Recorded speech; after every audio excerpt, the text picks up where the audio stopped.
Thanks for listening to the Lakers Fast Break podcast, part of the Hoopheads Podcast Network. Check out all their awesome basketball shows today at hoopheadspod.com.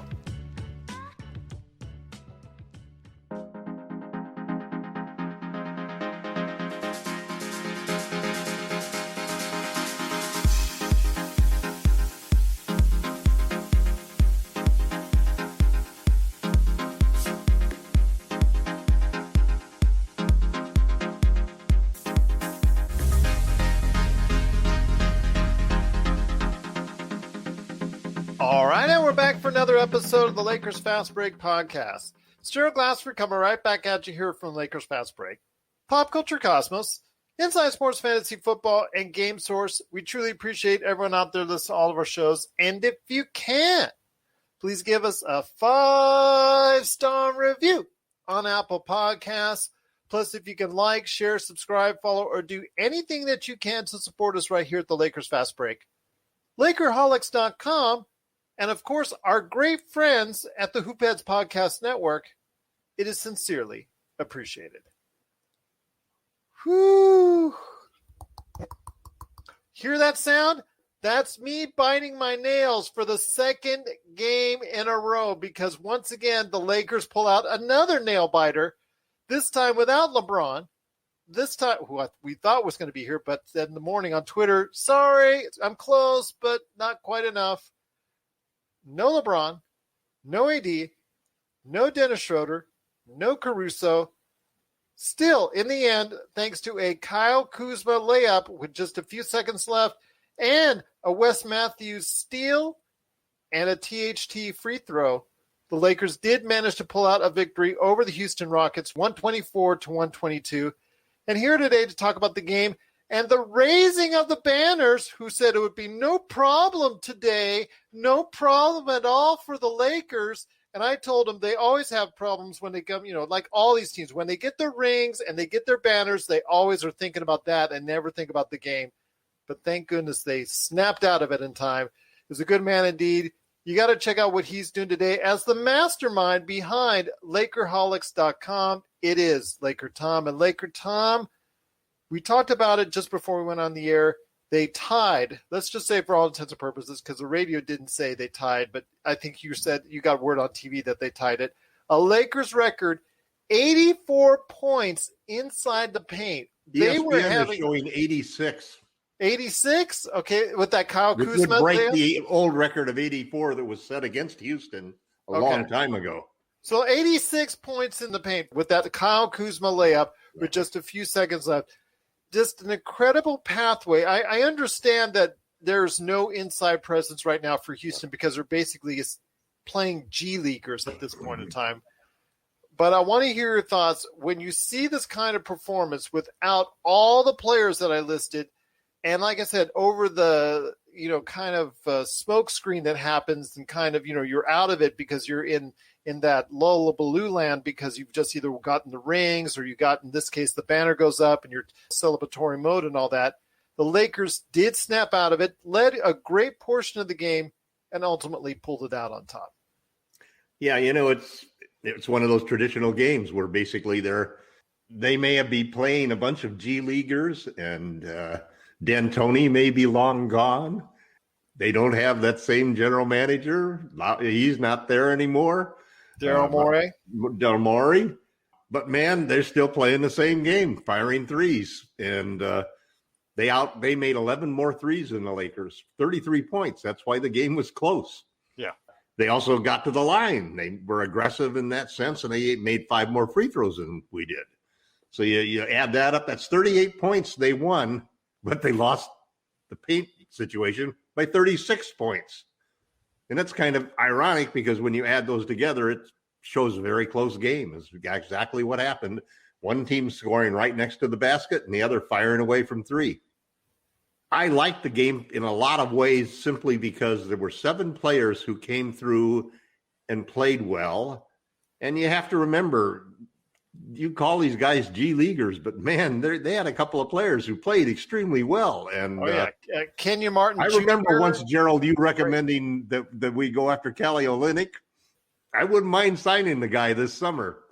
he is a small ball center that scares the heck out of the other team, because he's a guy that you have to put a big and mobile defender on. You can't guard him with a smaller, and it's not like Marc Gasol out there. You can see the difference of what makes a prolific or a high volume 3-point shooter versus a guy who just can only get the shot when he's open. And if you compare Olynyk's game as a perimeter shooter with his step back move and so forth to Gasol, it's easy to see why Marc is lucky to make, 1 out of 3 per game, whereas Olynyk can shoot 10, 15 threes in a game.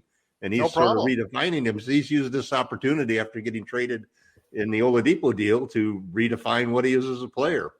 But anyway, they've got some good young talent there, Olynyk is not going to be staying there. He's going to be leaving. No, I think he's a free agent. There's no purpose for him there. They're not rebuilding with 30-plus-year-old guys like Kelly. Yeah, he's a free agent this summer, and he's going to go out and try and command some big bucks.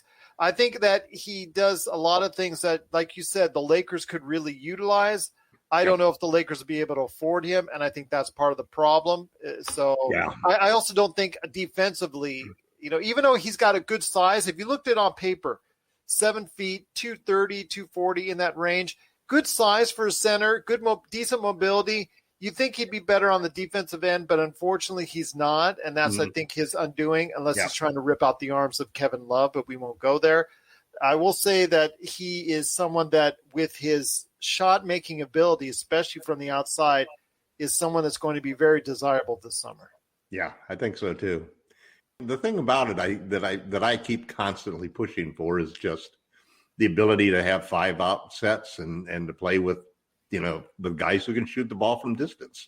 Yeah. Players are getting paid that way. Teams are drafting that way. Teams are trading that way. Free agency is going that way. And they just don't value rebounding and defense compared to scoring and assist. Andre Drummond played great tonight, I thought. And he's played 2 really impressive games in a row. Yeah. Taking care of the ball, making the right pass, not trying to push his shot. I still get angry when he misses what should be a lob, and doesn't make it. But the guy hustles. He's making the right plays. He's making smart decisions. He has made a couple of good defensive plays tonight. So maybe he's just one of those guys that's going to take a whole season before he might really learn to play the right way, because he hasn't done that before in his career, but he's sure making an effort at it.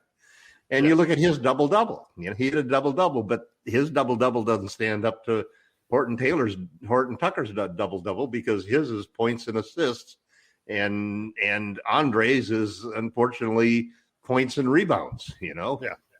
But it's still, when you think about the ability to get a guy who plays within the constraints of the game as center for the Lakers, who can get you a double-double every night, that's a valuable thing. That's something that we didn't get with Dwight. It's something we didn't get with any of the centers that we've got so far, really. Harold's probably the closest thing, but never really in the rebounding age. Yeah. We don't have any of our centers, any of these last 2 years worth of Rena centers, as I call them, being able to produce double-doubles.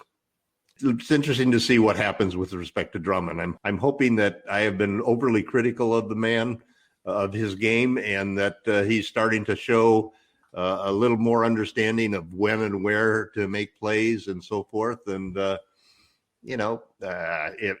if he can do that, that's exactly why the Lakers got him and what they've been hoping for.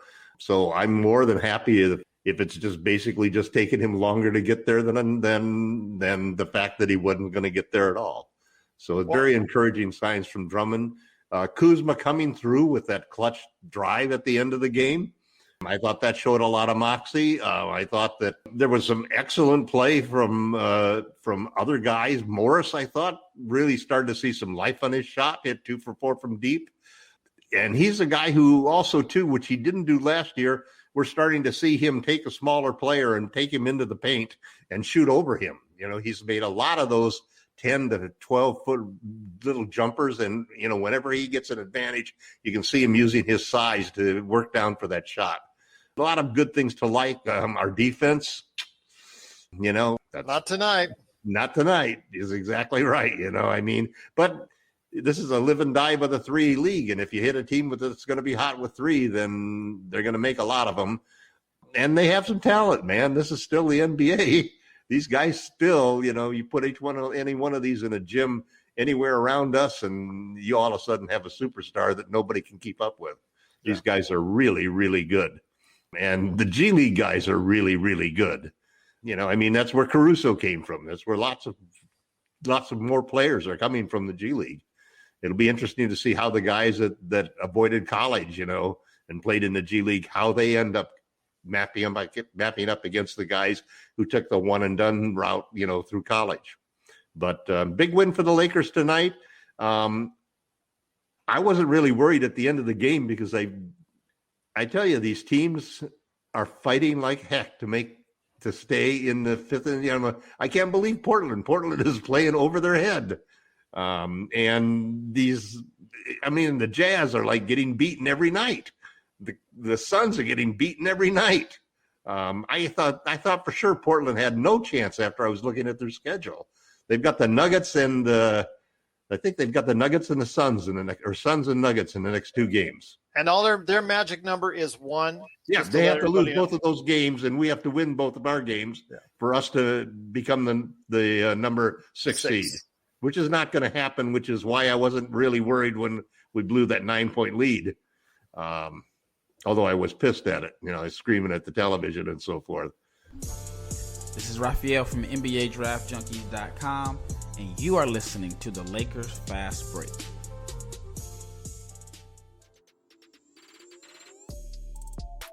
Hey, hoopheads, we all hate ankle sprains, and they happen way too often. Ankle injuries are the number one sports-related injury. Arise is trying to change that. With the iFast, your athletes get preventative protection and full mobility. Athletes no longer need to wear bulky braces that limit performance and give mediocre protection. Anyone playing sports should be using these products. Keep your athletes in the game. Don't wait for them to get hurt to take action. Visit www.arise.com, spelled A-R-Y-S-E, and use the code HOOPHEADS to get 20% off the future of performance. That's ARYSE.com with promo code HOOPHEADS to get 20% off. Well, let me go ahead and get LRob in here. I know that he's been waiting very patiently right now. So good man indeed. Also part of the LakerHolics.com crew is from Detroit, Michigan, Mr. LRob. And LRob, great to have you here, my friend. As always, I wanted to get your opinion on this. You saw tonight Andre Drummond, someone who did play very well tonight. I'm not so convinced like LakerTom that this might be a step forward because against who was he playing? He was the biggest man on campus when you're talking about who was playing here tonight. This is a game he should have dominated, and obviously he's looking for a paycheck. He's going to dominate because he's got that extra motivation on days like these. Your thoughts, though, on the Lakers. Overall, a good victory by guys normally not asked to go ahead and do so much. Gerald, great to be here. Thank you very much. Yes, Drummond feasts. He's notorious for feasting on and bullying smaller guys. And if he feels he's got the upper hand, he flexes. Yeah. It's just when he goes up against comparable size guys and talent-wise that he struggles.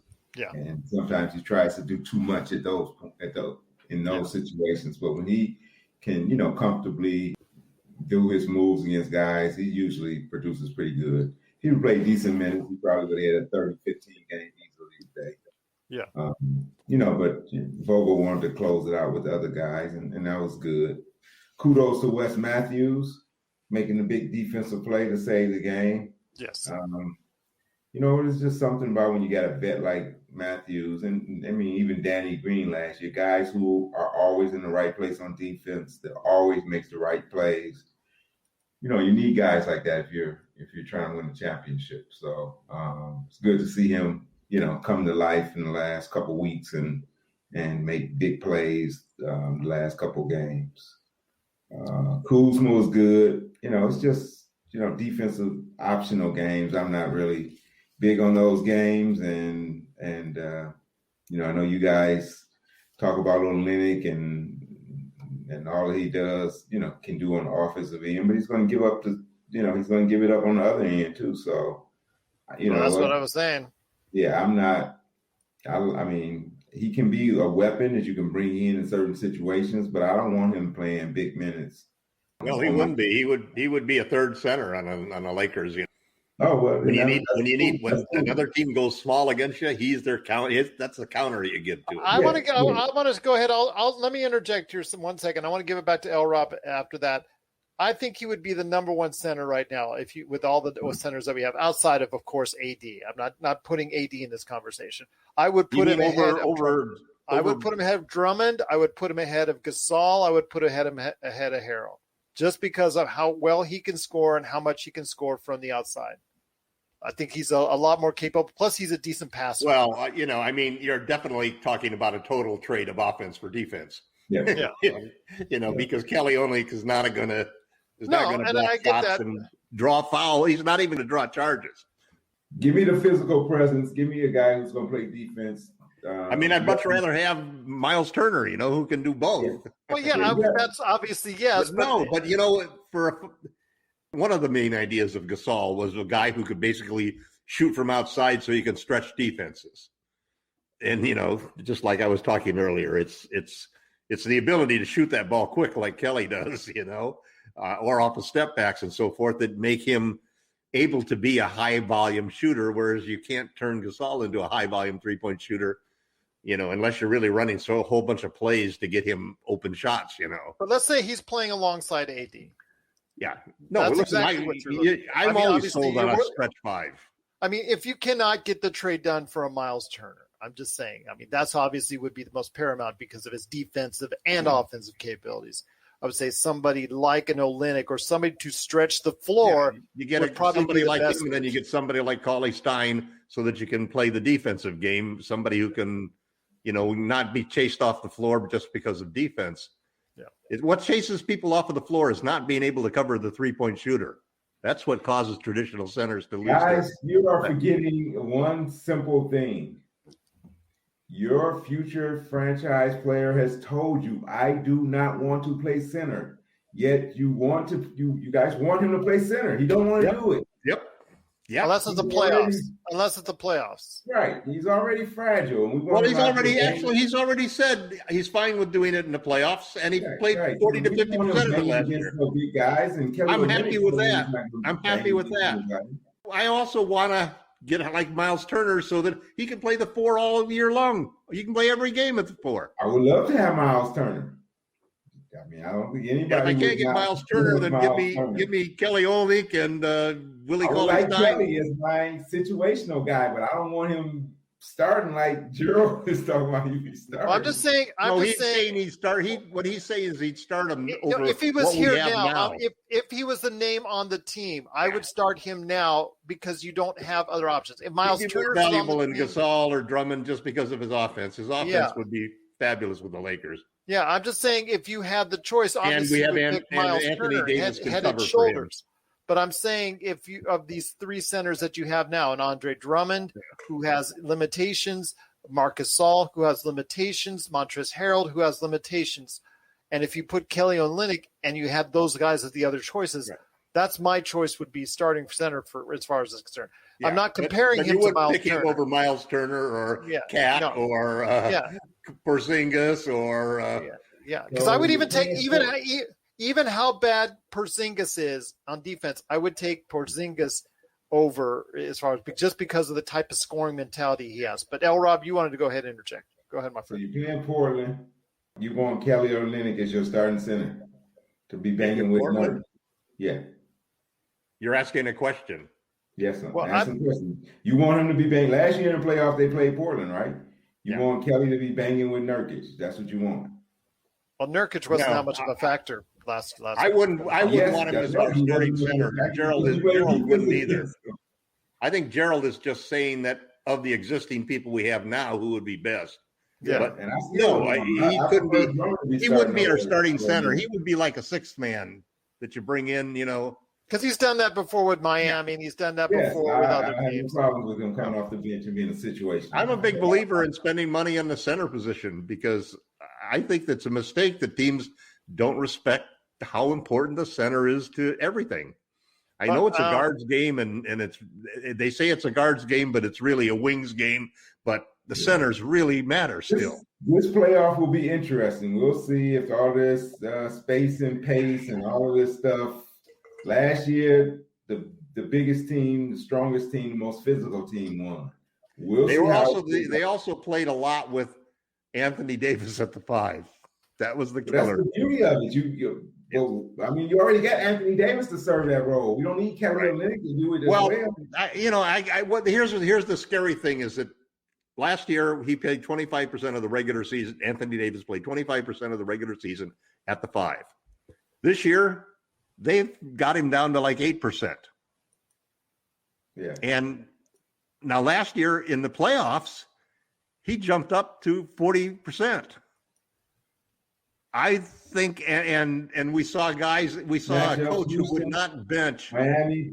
He would not bench Howard or McGee all year long, and he benched both of them fairly rapidly in the playoffs. And you're playing Houston. Those guys played against Portland. They played against Denver. So it was situational. It was very situational. Very situational. I think that's what we're going to see. I think that's what we're going to see this year with Anthony Davis playing a lot of 5. Yeah. So if the Lakers are fortunate unless Drummond really all of a sudden starts. Go ahead, LRob. Go ahead. 15 and 15. You're going to see if you're going to either see Embiid or you're going to see Brook Lopez. Possibly if it's the Nuggets. If it's the Nets, then of course you're going to go small more. But if it's a bigger team, the Nets. I'd actually go big. Guys. The Nets got nobody. The Nets. We can DeAndre Jordan is not going to win them a championship. No, they're going to take Jordan out. And they're going to hope teams play small. It just amazes me. But Blake is playing center for them all the time now. Albert Tokero just mentioned someone I had mentioned earlier in the year that I knew didn't please you at all, but Hassan Whiteside, who's buried right now in the Kings bench and cannot even get a minute on that team right now. He's someone that big body, can rebound and block shots, but cannot give you a whole lot outside of a lot of dunking on the offensive end. Yeah, I think he's in COVID protocol right now. Is he? Okay, because I know he was a DNP coach's decision on last week. I know he's just basically off the rotation entirely because they're playing the younger guys, including Damian Jones, who they picked up off the waivers after the Lakers let him go. So that tells you right now. Damian Jones a lot. I thought we could have done well keeping him. The kid cannot rebound like Hassan Whiteside. I'll just say that. But the simple reality is that big rebounds doesn't really ring any bells anymore for people. Tell that to Andre Drummond. So that's why he's got to have. Statistically, he has a higher percentage of rebounding than anybody in NBA history. Yeah. Got to keep it going. And I was watching him. I was watching him tonight on the defensive boards, and he's a good rebounder, man. He grabs almost everything that's around there. But again, it's against Houston. So like LRob is saying, LRob was very astutely saying that, watch him against the guys that are at or above his level as far as talent-wise. Those are the days he has issues with and the days he has problems because the Knicks game was really important in that respect because the first Knicks game, he had 3 points, 10 rebounds. That was right after that great. And basically, every time he's played against a team that's an elite defending team or has an elite shot blocker, he hasn't done well. And that's basically why I've based most of my opinions about his potential with the Lakers. The Knicks game, I thought, was a real game changer for him. If you want to see the best, you still got to throw it into him in the post occasionally. That was really frustrating last year.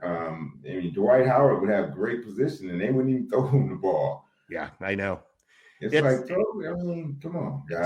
Tonight, I even saw Kuzma standing right underneath the basket and throws it out to the 3-point line when he could have laid it up. I don't like that. As a shooter, man, I wouldn't have turned down that 2 points ever. I cannot stand that mentality these days. That just drives me wild when they do that. Well, you're always giving something up if you go into the paint intending to shoot or intending to pass. Yeah. You need to go in there intending to make the right play, depending on what the defense does. If I was Vogel, he made that 3 on that play, didn't Yeah, that's true. But I'm saying still, for me, I know, if I'm I know. Vogel, I'm coming out there with a towel. You can see all of the and old I'm throwing school the guys towel going, at them going, what are you giant doing, cringe. man? So I will say this, that it was a great victory, though, nonetheless. The Lakers coming back in the last minute, even though they led most of the game, they let it slip, but came back on a Kyle Kuzma layup, just a few seconds left. THT, and that's something I want to hit you up with right now, LRob, is THT after last night's roller coaster performance, which was very nerve-wracking to say the least, with a lot of turnovers, but again, the heroics in overtime. He followed up today with a 22-point, 10 assists, only 2 turnover game, which I'm really happy for him. Played a lot more under control, played a lot more within the offense. I think he knew tonight that exactly what more was going on for him, because there was no AC in the lineup, because AC was expected to play the majority of the minutes yesterday and did not. THT knew going into this that he was going to get the lion's share of the minutes at the guard spot, and I think it paid off for him and the Lakers as well. He gets all the reps he can get, so it's great to see a game where he can pretty much run the show. Knicks is a tough team, so 7 turnovers, the Knicks are going to make you work, and if you're careless, they're going to take advantage of it, and they're going to force you into turnover. So that's a good learning experience from him. Yeah. We're going to need him. We're going to need him at some point in the playoffs to come in and contribute, and so he's got to get used to some of these clutch moments. Most of the other guys have played in pressure moments, Caruso, Wes Matthews, of course, KCP, all of those guys have, but we're going to need the skills that THT brings. LakerTom, let me ask you this. Well, let me add something to what it was on THT. It was on THT. So do you think he can play? Do you think he can make a major contribution in this year's playoffs? No, I definitely do.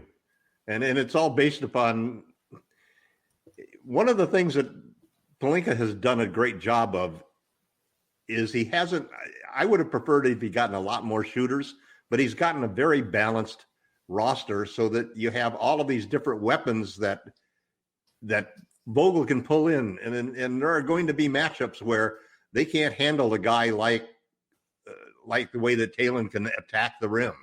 There are going to be matchups where a 3-point shooter like Ben McLemore is going to be an intensely great weapon. There'll be games where Gasol's ability to pass and play center and have a big body may help. But there'll be other games where I think Drummond can beast on, like I definitely think against the Nets that Drummond would kill the Nets. If you're going to play the Utah Jazz with Rudy Gobert down there, you definitely want to play Gasol. All year we've been screaming about the Lakers' big depth, all of the depth that turns into a 10 or 11 man rotation.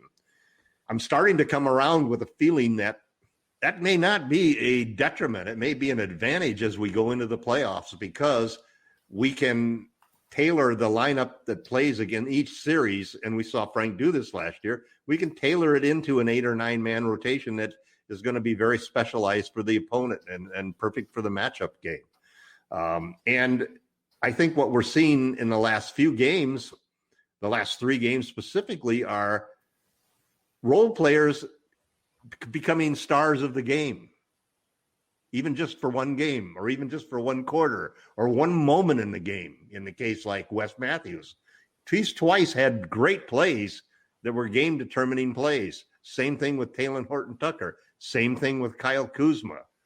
And so you get a whole series of things that are all of a sudden you're starting to see these role players being able to rise to the occasion occasionally. Not as often as another third star would, but the plays that they have made have impressed me. They have showed great character. They've shown great confidence. They've shown great determination to not lose the game. They played very tough, and I think that that's something you can really put in the bank for the Lakers at this point in time. We're signaling the ref for a quick timeout, but we'll be back with more of the Lakers Fast Break podcast. Check out what's been going on with the Pop Culture Cosmos Show and the PCC Multiverse. That is by far my favorite. because it's all so character driven and the stakes are high and there's much more of a mystery and intrigue to it. A game like Wolfenstein, which people are saying are one of the most socially important video games of the past 10 years. Catch our shows on radio worldwide 7 days a week or at any time on Podbean, Spotify, Apple Podcasts, or on over 30 more podcast outlets. Well, I want to say he's back. Was it LakerTom that broke your internet, or was it Envy Energy out here? Because Envy Energy broke my life earlier this morning for 5 hours when it was a power outage, and it ticked me off. It actually broke one of my ACs here in the house, so I'm really mad at them for that. But go ahead, LRob. You were saying on THT and what he can do for us in the playoffs. Yeah, his ability to create off the dribble, we're going to need that extra guy who can get into the paint and wreak havoc. So. And he's confident. We need somebody who's going to be aggressive. You know, LeBron. Not afraid to take a tough shot. Yeah, he can make tough shots. So behind LeBron and Dennis, as far as getting to the basket and scoring, he's the next guy up. So, yeah, at some point we're going to need him. Well, I'll tell you what, it's going to be something to watch as we finish out the rest of the NBA season right here at the Lakers Fast Break. We truly appreciate you joining us. But before we head on out, guys, LRob, I want to hear your thoughts on what's going on with the upcoming games and what the Lakers need to focus on, and if they still have a chance to go ahead and pick up the 6th seed. Because, again, they have to win both, and Portland has to lose both their games coming up in order for the Lakers to jump over for 6th place.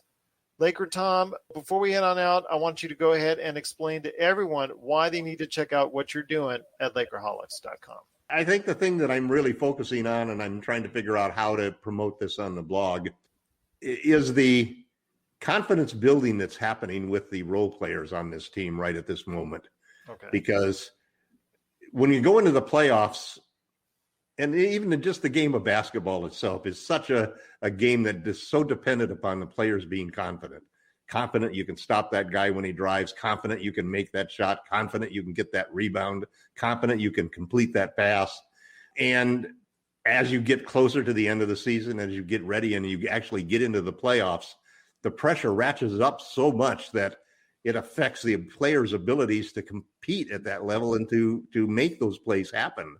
And having done it before, even if it's just at the end of a game, the way that, you know, Lee was saying the same thing about the veteran stars who've been there before and how THC maybe now is starting to join that group of players because he's seen them do those things.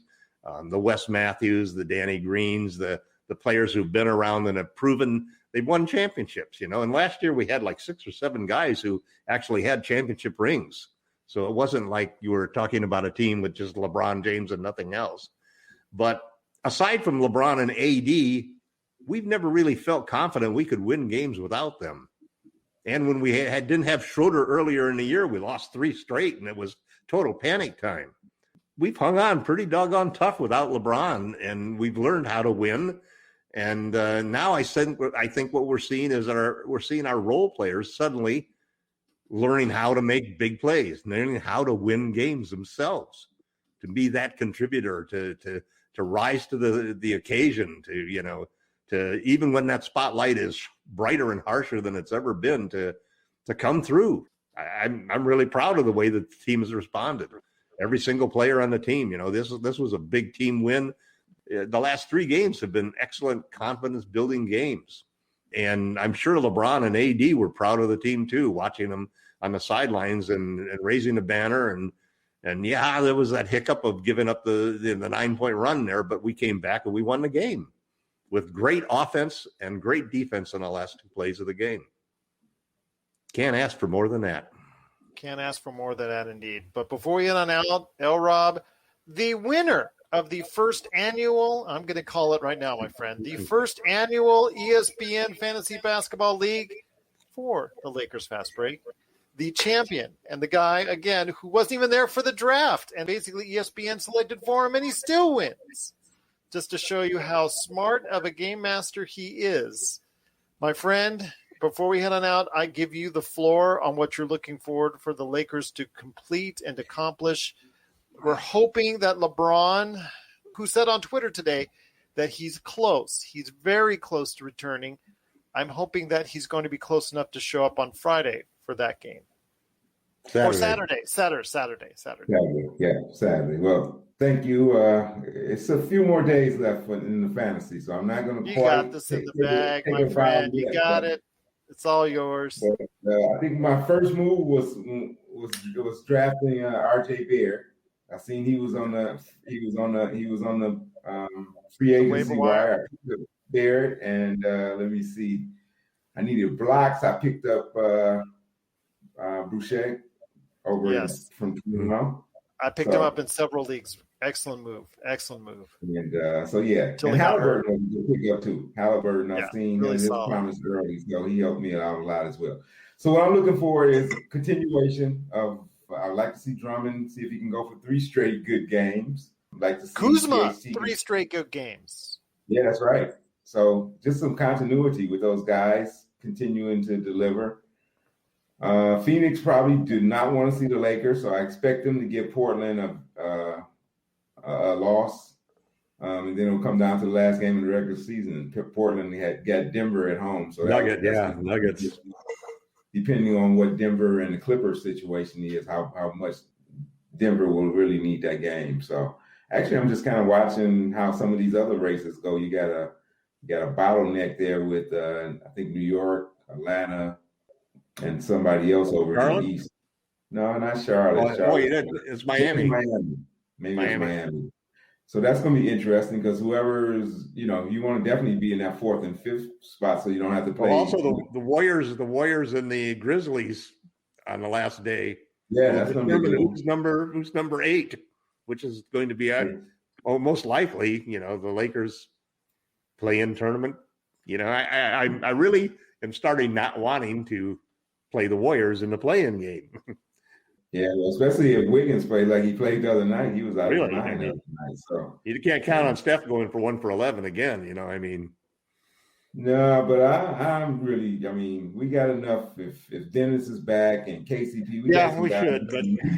But I never minded an easier route to the playoffs. I never really complained about it. Me either. I don't think Memphis is going to be a piece of cake either, though. So if you're in that 7 and 8, Memphis is going to be tough as well. Memphis last year, I don't know, did they beat us? Or if they didn't, they certainly scared us to death every time we played. They beat us once during the regular season.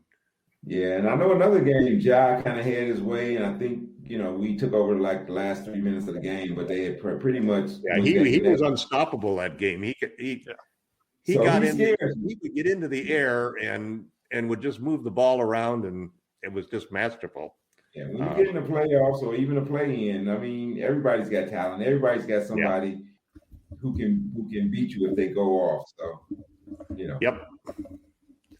Coming down to Thursday, Friday, Saturday, and Sunday, it's going to be very interesting to see how it gets laid out, especially on Sunday when all the teams are playing their games at the same time. So definitely looking forward to that. It's going to be very crazy, especially if there's a lot of spots on the line as far as that's concerned. So we'll be going ahead and updating you each and every time out right here at the Lakers Fast Break. The next game for us is on Saturday.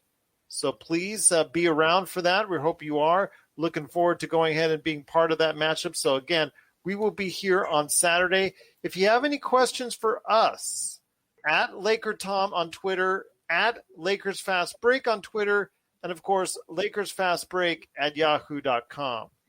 But once again, a great victory for the Lakers as they pull it out in the last minute. Just great performances all around from Kyle Kuzma, Andre Drummond, THT, Montrezl Harrell, Alfonso McKinney. Just some great performances around. I do want to go ahead and recognize everybody that played a role. Markieff Morris, everybody that contributed well. Want to give our hats off to them. And Wes Matthews with that great steal at the last minute. It just was truly a great performance for the team. And it all panned out with no LeBron, no AD, no Schroder, and no AC, that the Lakers still managed to pull out the victory, 124 No Jared Dudley. Yeah, no Jared Dudley too. Yeah, okay. Need I digress. But once again, it is the Lakers coming out on top, 124-122. Big shout out again to Albert and everyone out there that's watching and listening to us. We'll be back on Saturday That's right, Saturday against the Pacers. When the Lakers play the Pacers, we'll be on right after the game. So we're looking forward to it. Thank you once again for everybody for watching, for LRob, for LakerTom, and also please be a part of the late conversation today at Lakerholics.com and the Hoopheads Podcast Network. Check out all their great shows from there. So from the Lakerholics.com crew, this is Gerald Glassford saying we'll see you Saturday right here at the Lakers Fast Break Podcast.